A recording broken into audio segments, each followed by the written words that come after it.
Ibnu Atha di dalam kitab Al-Hikam menyatakan bahwa ilmu yang bermanfaat itu cirinya ada dua. Yang pertama, ilmu itu harus mampu melapangkan dada seseorang. Yang kedua, ilmu itu harus mampu menyingkap ketertutupan pandangan kolbu seseorang. Kalau menggunakan kriteria ilmu yang bermanfaat yang disampaikan oleh Ibnu Atha di dalam kitab Al-Hikam, tentu saja terlalu banyak ilmu yang tidak bermanfaat. Karena ilmu yang bermanfaat itu harus mampu melapangkan dada seseorang, artinya harus membuat seseorang memiliki kearifan, kebijakan, terbebas dari sifat fanatisme buta, sehingga dia memiliki pandangan yang lebih luas dan memiliki pandangan yang lebih universal. Umumnya orang belajar ilmu malah justru mendorong seseorang itu untuk merasa kalau dirinya yang paling tahu. Dan ketika dia belajar ilmu dan membuat dirinya yang paling tahu, lalu dia mulai menjustifikasi orang lain dan orang yang di luar dirinya dianggap salah. Lalu dia mulai menyerang sesuatu yang berbeda dengan dirinya, dan itu adalah kesempitan dada. Itu adalah kesempitan ilmu. Berarti ilmu yang dipelajari termasuk kategori ilmu yang tidak bermanfaat. Yang kedua, ilmu itu harus mampu menyingkap pandangan kolbu. Ilmu apa yang bisa menyingkap pandangan kolbu seseorang? Imam Al-Ghazali mengatakan dalam kitab Ihya Ulumuddin, ilmu yang dapat menyingkap pandangan kolbu seseorang adalah ilmu ketuhanan, ilmu tentang Tuhan. Mudah-mudahan kita semua tidak terjebak untuk memiliki banyak ilmu, sementara ilmu yang kita miliki itu ilmu yang membuat dada kita tambah sempit dan justru malah menutup pandangan kolbu kita, sehingga kita semakin masuk pada lorong kegelapan. Mudah-mudahan ilmu-ilmu yang kita pelajari selama ini, ilmu yang bermanfaat, yang dapat menyingkap pandangan kolbu kita dan membuat kita semakin lapang. Salah satu ciri orang yang sudah lapang, salah satu cirinya adalah orang yang bersedia untuk menjadi pemaaf. Ternyata untuk menjadi seorang pemaaf itu tidak mudah. Setidak-tidaknya untuk menjadi pemaaf yang sejati, dia harus memiliki 5 P. P yang pertama, dia harus mampu memberikan pengakuan atas kesalahan yang dibuatnya. Yang kedua, P yang kedua, dia harus mampu melakukan suatu tindakan penerimaan tanggung jawab atas kesalahan yang dibuatnya. Dan P yang ketiga tentu saja adalah penyesalan. P yang keempat adalah penggantian kerugian terhadap tindakan yang kita lakukan. Dan P yang kelima adalah pengulangan. Pengulangan yang dimaksud di sini adalah dia tidak akan mengulang lagi tindakan yang sama yang dapat menimbulkan kerugian kepada orang lain. Kita bersyukur di awal Ramadan dengan teknologi informasi, saya juga bisa menerima begitu banyak SMS yang disampaikan oleh banyak jamaah yang menyampaikan mohon maaf lahir dan batin. Mudah-mudahan saja itu bukan bahasa Ramadan, dan biasanya menjelang Idul Fitri juga akan diterima lagi ucapan yang sama, mohon maaf lahir dan batin, selamat merayakan Idul Fitri. Mudah-mudahan itu juga bukan basa-basi lebaran, tapi itu datang dari lubuk hati yang paling dalam, sikap yang luhur yang terbentuk pada diri seseorang, dan itu sudah merupakan suatu budaya yang timbul di dalam dirinya, bahwa dirinya sudah menjadi seorang yang pemaaf. Ternyata ciri seorang pemaaf yang sejati, dia mampu mengungkapkan kalimat-kalimat aktif ketika dia meminta maaf. Berbeda dengan orang yang meminta maaf setengah hati. Nah, biasanya kalimatnya cenderung pasif.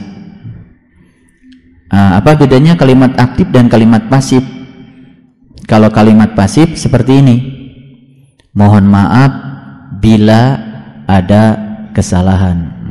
Nah, kalau masih pakai bila, itu sebetulnya belum mengalami 5P, belum ada pengakuan yang utuh kalau dia melakukan suatu kesalahan. Itu masih pasif itu.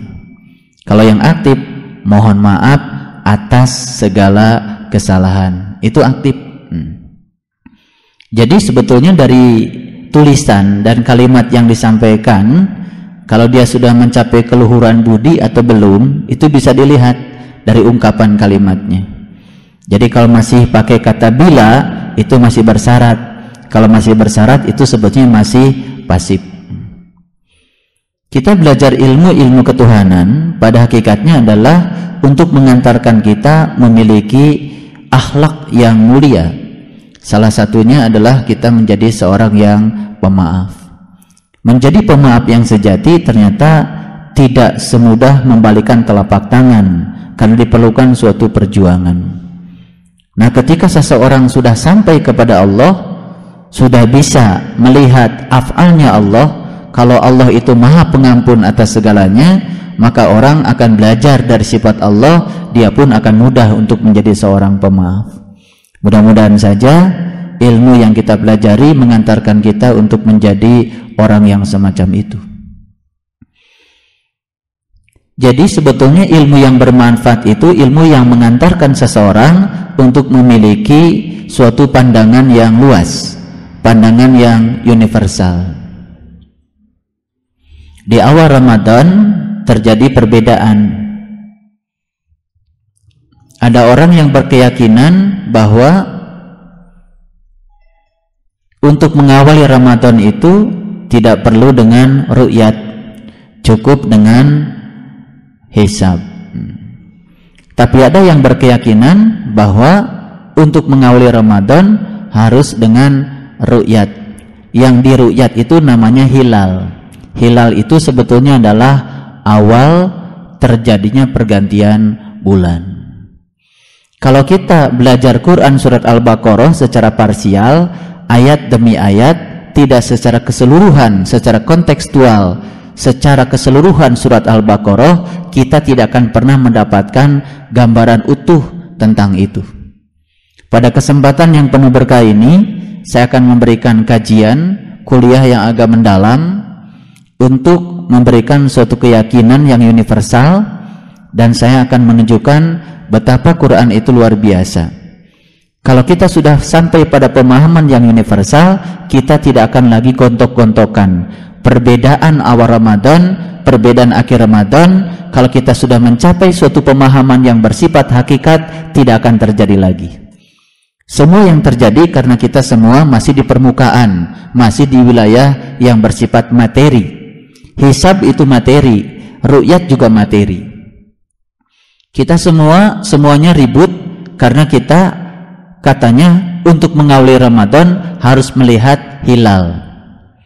Yang namanya melihat pakai mata telanjang otomatis ada keterbatasan. Apalagi matanya sudah terkena positif atau negatif. Sudah pakai kacamata.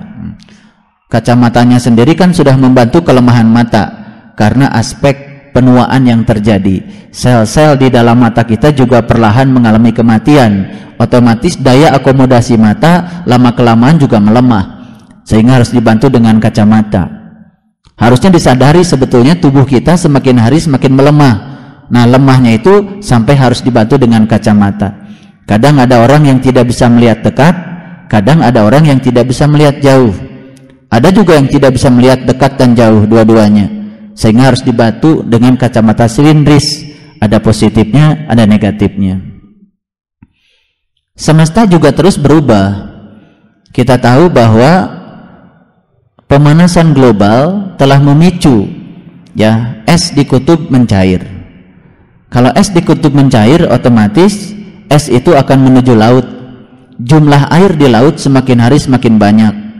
Dengan pemanasan global akibat suhu meningkat, otomatis peningkatan suhu akan mengakibatkan mudahnya air untuk menguap. Otomatis jumlah air yang menguap juga semakin banyak.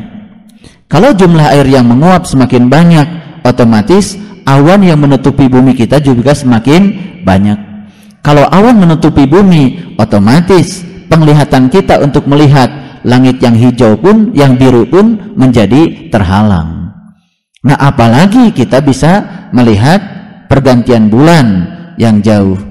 Kendala cuaca bisa menjadi penyebab utama. Dengan menggunakan teknologi secanggih apapun, kita tidak akan pernah bisa menyaksikannya. Dan semua ilmuwan bersepakat untuk menyatakan bahwa tahun ini mereka tidak mampu melihat hilal sekalipun dengan peralatan yang canggih. Jadi kalau ada di suatu daerah tertentu mengklaim dengan mata telanjang dia bisa melihat hilal, itu juga sudah merupakan suatu pelanggaran menurut saya, dan itu patut untuk diragukan.